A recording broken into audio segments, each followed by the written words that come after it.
Há alguns anos atrás, nós gravamos uma resposta católica a respeito da tatuagem.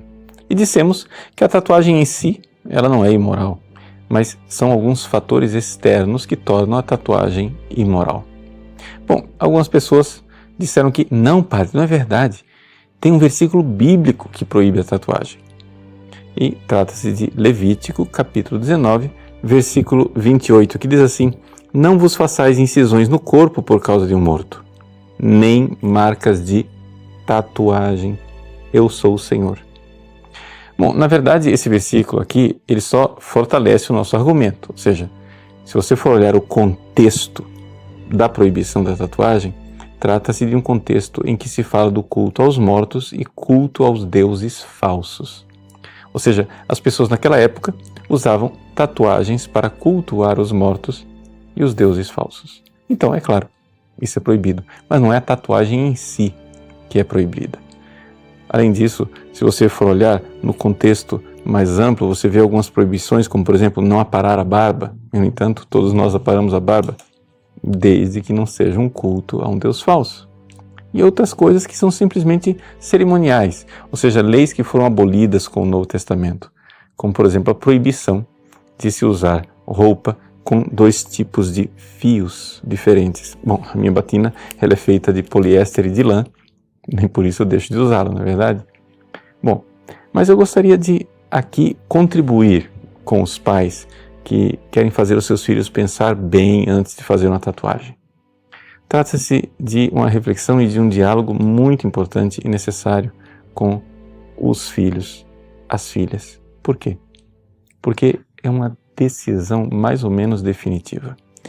É necessário que você, que é menor de idade, ou até mesmo você que é adulto e quer fazer uma tatuagem, pense bem. Por quê?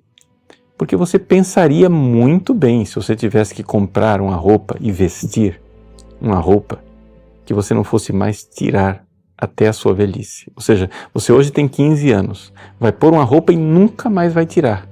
Quando você tiver 75 anos, 80 anos, você vai estar usando aquela mesma roupa. Será que você colocaria essa roupa? Ou seja, esse tipo de decisão tomada na juventude são decisões que muitas vezes a pessoa, na fase adulta, se arrepende. Além disso, é necessário você refletir a respeito do valor do seu corpo. Por exemplo, se você comprasse um carro caríssimo, uma Ferrari, você colocaria um adesivo numa Ferrari? Eu acho que não. Pois bem, o seu corpo vale mais do que uma Ferrari. Então, não vá adesivando o seu corpo tão facilmente. Mas se depois de refletir muito, de pensar, de rezar, você adulto decide, não, eu quero fazer uma tatuagem, então pense naquilo que torna a tatuagem imoral. São 2 pontos importantes para você refletir: o tipo de tatuagem e a extensão. O tipo de tatuagem quer dizer o seguinte: você não pode mandar tatuar coisas que sejam claramente anticristãs.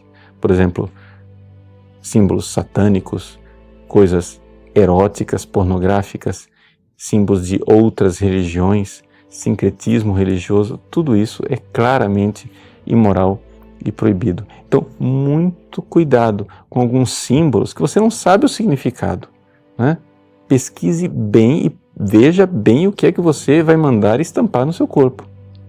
Além disso, a questão da extensão, ou seja, fazer a tatuagem que seja excessiva, que cubra o corpo inteiro, é algo que claramente atenta contra a virtude da temperança. Além disso, pense seriamente antes de fazer uma tatuagem em lugares extremamente visíveis, especialmente no seu rosto. Por quê? Porque o rosto é a expressão da alma. Como é que você vai, por exemplo, expressar alegria se você mandar tatuar uma lágrima no seu rosto? Você fica ali comprometido definitivamente com uma coisa que certamente é possível que você se arrependa. Então, muita prudência ao tomar essas decisões que são definitivas. E, além disso, além de se perguntar se uma coisa é moral ou imoral, para você que realmente está no caminho cristão buscando a santidade, se coloque diante de Deus e pergunte assim: será que os santos mandariam tatuar o seu corpo? O que é que os santos realmente fariam? Qual é a verdadeira vontade de Deus? Ou seja, o que é que eu posso fazer para agradar a Deus e não somente a mim? Que Deus abençoe você e a sua decisão.